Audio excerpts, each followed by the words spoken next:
Assalamualaikum warahmatullahi wabarakatuh. A'udzu billahi minasyaitonir rajim. Bismillahirrahmanirrahim. Alhamdulillahi rabbil alamin.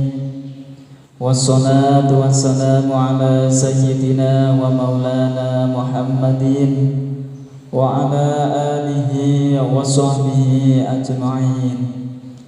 Qala Allah ta'ala fil Qur'anil Karim, a'udzu billahi minasyaitonir rajim. Bismillahirrahmanirrahim. Syahrul Ramadan alladzi unzila fil Qur'an hudan lin-nasi wa bayyinatin minal huda wal furqan. Al-ayah, amma ba'd.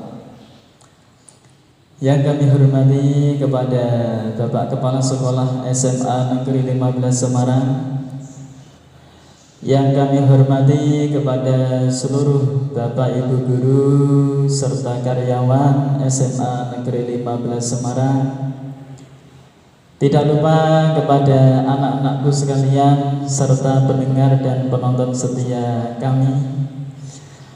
Pertama-tama marilah kita panjatkan rasa syukur kehadirat Allah Subhanahu wa ta'ala, karena dengan limpah rahmat, hidayah serta inayahnya kita semuanya bisa melaksanakan puasa di bulan suci Ramadan ini dalam keadaan sehat walafiat.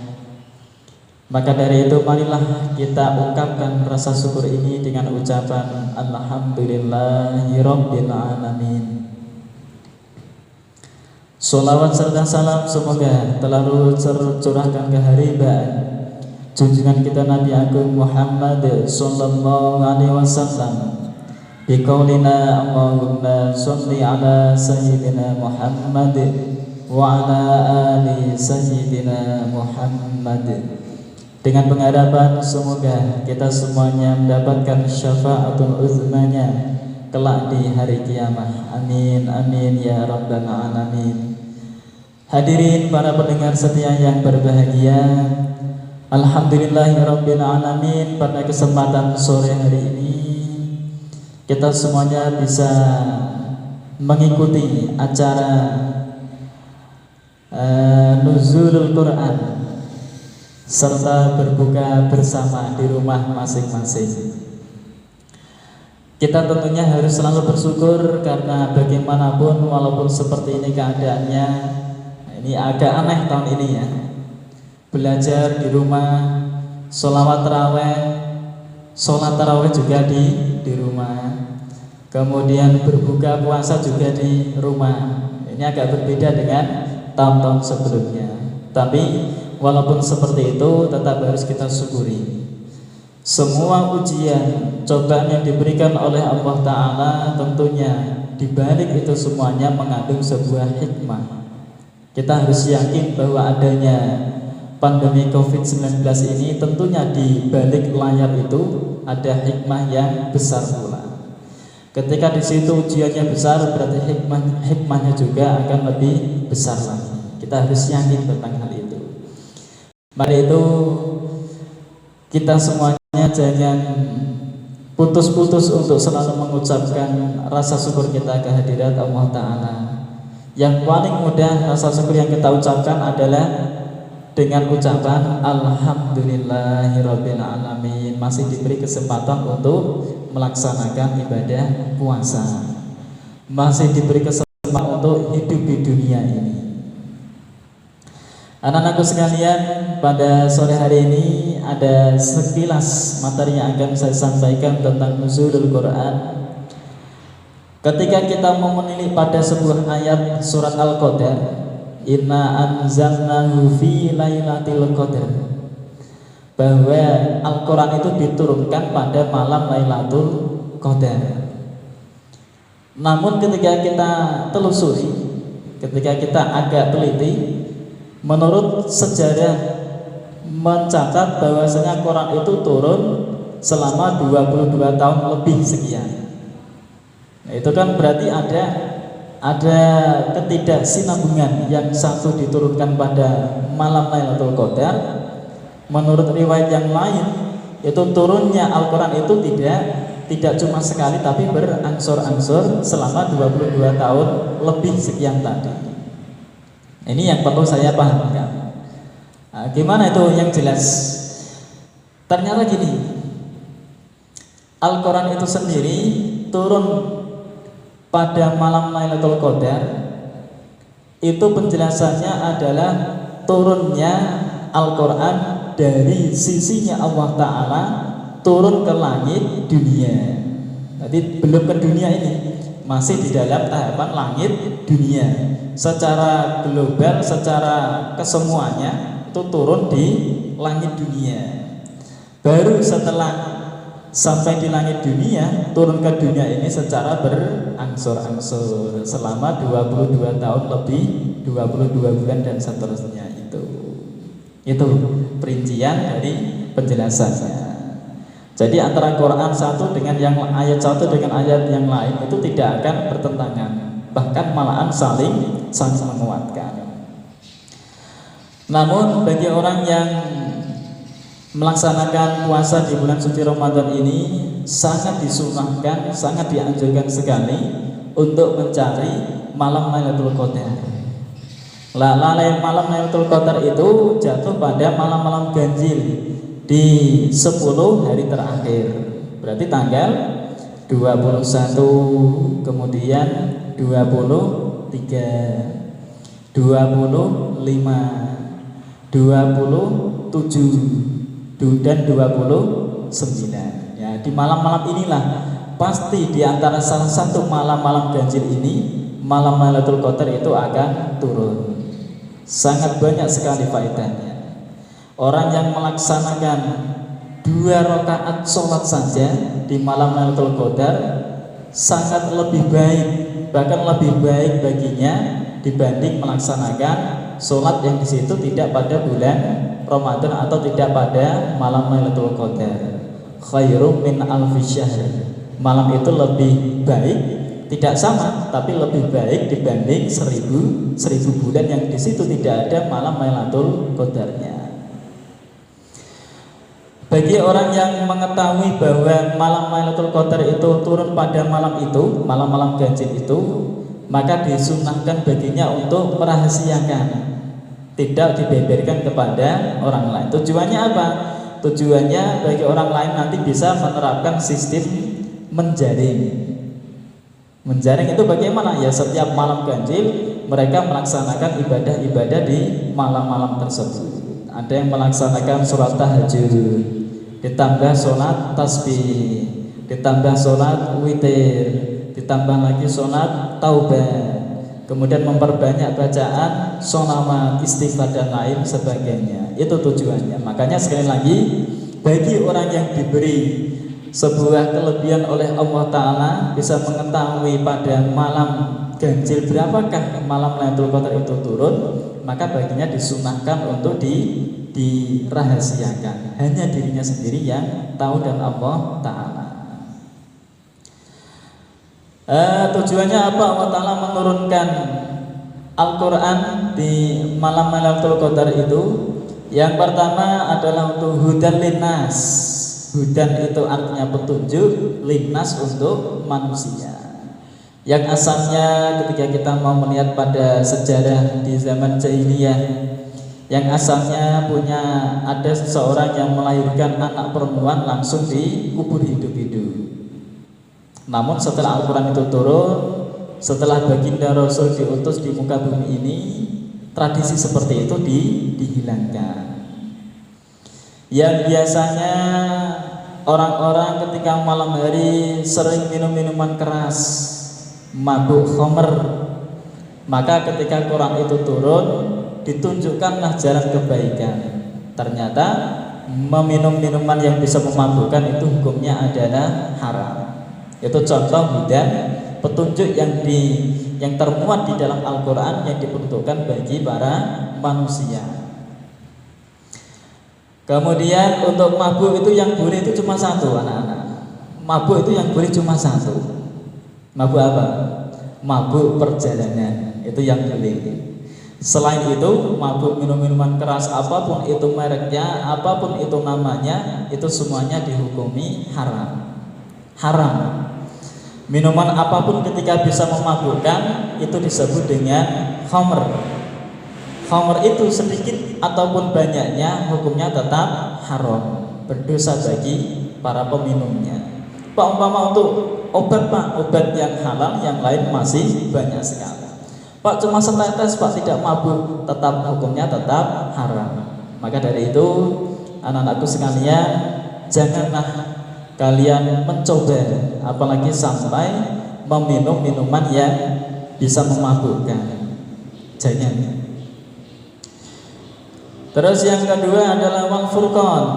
Wal furqan untuk pembeda antara perkara yang baik dengan perkara yang buruk. Setelah Al-Quran itu turun, maka jelas al-halalu bayyinun. Perkara-perkara yang hukumnya halal sudah jelas. Makan makanan yang baik, ayam goreng itu jelas halal.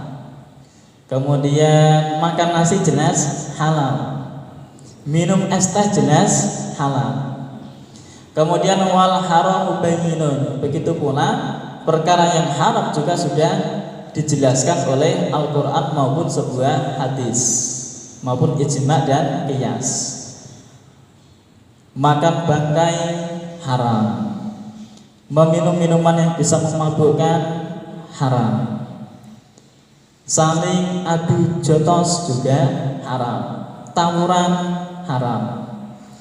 Kemudian bagi yang baru saja lulus, kakak-kakak kelas kalian, coret-coret baju seragam itu juga haram, tidak boleh. Karena apa?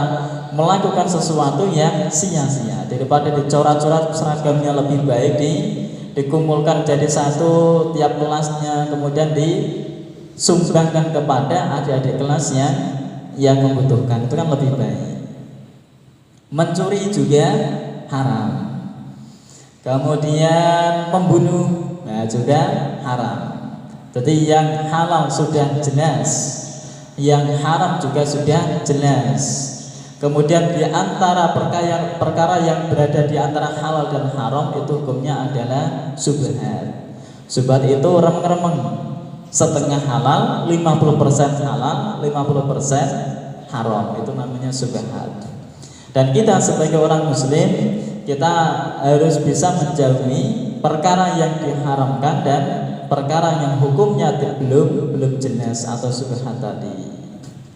Anak-anakku sekalian, pada kesempatan hari ini coba akan saya tambahkan materi sedikit tentang derajat-derajat orang yang melaksanakan puasa di bulan suci Ramadan. Perlu diketahui bahwa derajatnya orang yang berpuasa di bulan Ramadan itu ada tiga. Tinggal kita nanti memilih yang mana kita. Pilih yang nomor 1, 2 atau nomor 3. Itu pilihan kita. Tapi kalau bisa kita memilih bagi pilihan yang terbaik. Yang pertama adalah shaumul umum, puasanya orang umum. Dicatat ini. Pertama, puasanya orang umum, orang awam seperti kita ini masih termasuk golongan orang awam. Yang kedua, shaumul khusus, puasanya orang khusus. Siapa orang khusus itu? Kita bahas nanti.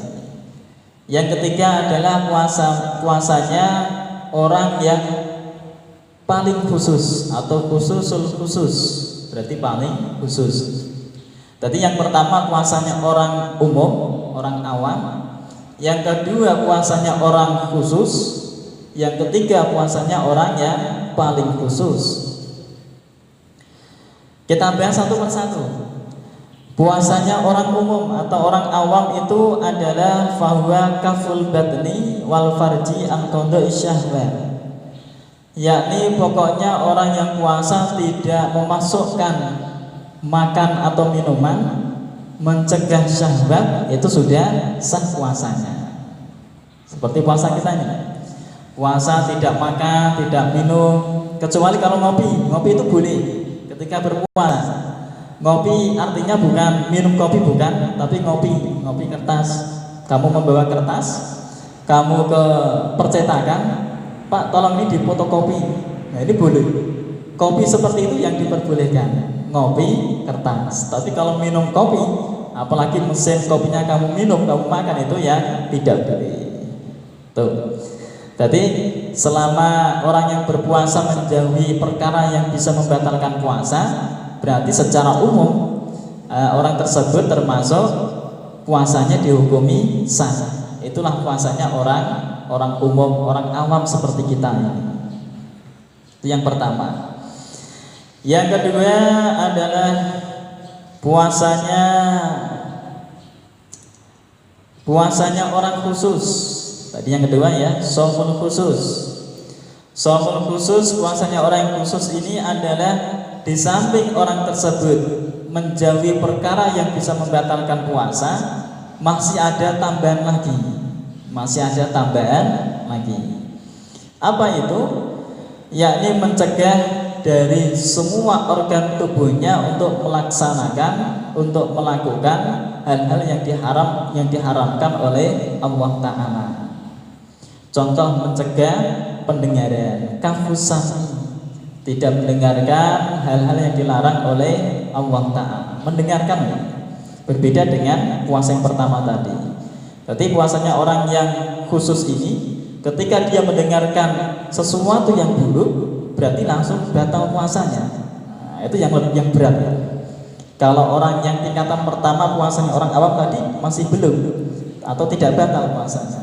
Tapi bagi orang yang khusus, puasanya orang yang khusus, mendengarkan sesuatu yang buruk saja bisa membatalkan puasanya.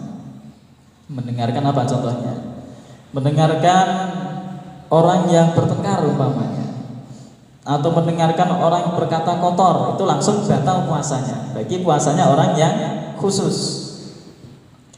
Kemudian kaful basor, mencegah penglihatan mata kita melihat sesuatu yang diharamkan oleh Allah Ta'ala. Melihat umpamanya ada bagi yang laki-laki melihat cewek tanpa busana umpamanya, itu maka langsung batal puasanya. Atau sebaliknya langsung batal. Atau melihat sesuatu yang diharamkan, melihat rahasia orang lain. Ketika lewat di depan rumah seseorang, kamu mengintip rahasia orang yang berada di dalam rumah tersebut, maka puasanya orang ini bisa batal hanya karena melihat sesuatu yang dicegah oleh Allah Ta'ala.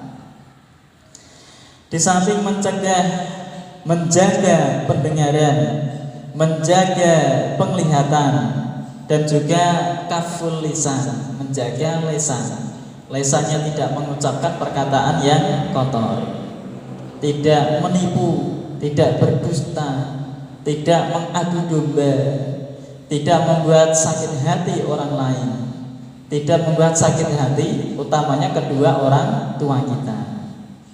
Itu juga yang harus diperhatikan bagi puasanya orang yang khusus. Di samping mencegah lisan juga kaful yadi, mencegah atau menjaga tangan kita tidak kita gunakan untuk memukul orang lain dengan tanpa hak, dengan tanpa yang dibenarkan alasannya. Tidak digunakan untuk mencuri, atau tidak digunakan untuk membantu orang lain untuk menipu. Nah ini juga. Maka orang yang puasa khusus ini juga wajib untuk menghindari hal-hal tersebut. Kemudian kafur rijli, menjaga kakinya tidak digunakan untuk melangkah ke tempat-tempat yang dilarang oleh Allah Ta'ala, ke diskotik, perjudian, ke mana lagi, ke biliar, dan lain sebagainya. Saya yakin kalian sudah tahu sendiri, bisa memilih dan memilah mana perkara-perkara yang baik, mana perkara-perkara yang harus dijauhi. Itu puasanya orang yang tingkatan yang kedua, puasanya orang yang khusus atau shaumul khusus. Yang ketiga adalah puasanya shaumi khususil khusus, puasanya orang yang paling khusus. yakni fasawmul qalbi anil himamid dunyawiyati wal afkar ad-dunyawiyati. Yakni ini komplit, berarti puasanya orang-orang yang paling khusus ini berarti komplit. Mencegah perkara yang membatalkan puasa semuanya. Kemudian di samping itu mencegah semua organ tubuh untuk melakukan dosa. Terus ditambah satu, puasanya orang yang paling khusus ini mencegah atau menjaga hatinya dari lupa untuk zikir, ingat kepada Allah Ta'ala. Lupa ingat kepada Allah Ta'ala langsung batal puasanya. Nah, berarti bisa ditarik kesimpulan bahwa puasanya orang yang khusus tadi adalah puasanya orang-orang yang solih, orang-orang yang baik akhlaknya. Kalau puasanya umum tadi puasanya kita, puasanya khusus puasa bagi orang-orang solih. Lah, puasa bagi yang paling khusus tadi adalah puasanya para nabi. Jadi para nabi itu ketika berpuasa, hati kok lupa mengingat Allah Ta'ala langsung batal puasanya. Orang solih ketika berpuasa kok menggunjing berarti langsung batal puasanya. Orang solih ketika berpuasa kok melihat sesuatu yang diharamkan oleh Allah Ta'ala langsung batal puasanya. Orang awam ketika berpuasa, ketika menggunjing berarti masih tetap sah puasanya, namun tidak mendapatkan pahala dari puasanya tersebut. Orang awam ketika berpuasa tapi mengadu domba, maka tetap sah puasanya, tapi pahala dari puasa tersebut tidak ada. Orang awam ketika berpuasa tapi menggibah, berdusta, bersaksi palsu, berkata perkataan yang kotor, maka tetap sah bagi puasanya orang awam ini, namun dalam segi nilai pahalanya nol atau tidak mendapatkan pahala atau balasan sama sekali. Banyak sekali dalam sebuah hadis disampaikan, kam min shaimin laisa lahul ilal ju' wal atos. Banyak sekali orang yang berpuasa tidak mendapatkan sesuatu dari berpuasanya, cuma orang tersebut merasakan mendapatkan lapar dan dahaga. Yani inilah orang yang berpuasa tapi melakukan hal-hal yang dilarang oleh Allah Ta'ala. Menggunjing, mengadu domba, kemudian berkata kotor, kemudian melihat sesuatu yang dilarang oleh Allah Ta'ala atau mengucapkannya. Sekali lagi, bagi orang awam tetap sah puasanya, namun dalam segi pahala lebur atau tidak mendapatkan pahala sama sekali. Nauzubillah min dzalik. Dah jam berapa ini? Agak lama ini. Dah berapa menit ini, Pak? Nanti kalau kelamaan nabrak apa itu namanya waktu berbuka puasa. Sebagai kesimpulan, sebagai terakhir, jadi pangkat atau derajatnya orang berpuasa ada 3 tadi ya, anak-anak jangan lupa. 1 puasanya orang awam, yang kedua puasanya orang yang khusus, yakni orang sholih, yang ketiga adalah puasanya orang yang paling khusus, yakni para nabi atau anbiya. Semoga setidaknya kalau kita tidak bisa di tingkatan puasanya para nabi, setidak-tidaknya marilah kita berusaha meniru seperti puasanya orang-orang yang sholih. yakni di samping menjauhi perkara yang bisa membatalkan puasa, di samping itu juga kita harus bisa menjaga organ tubuh yang kita miliki semuanya ini.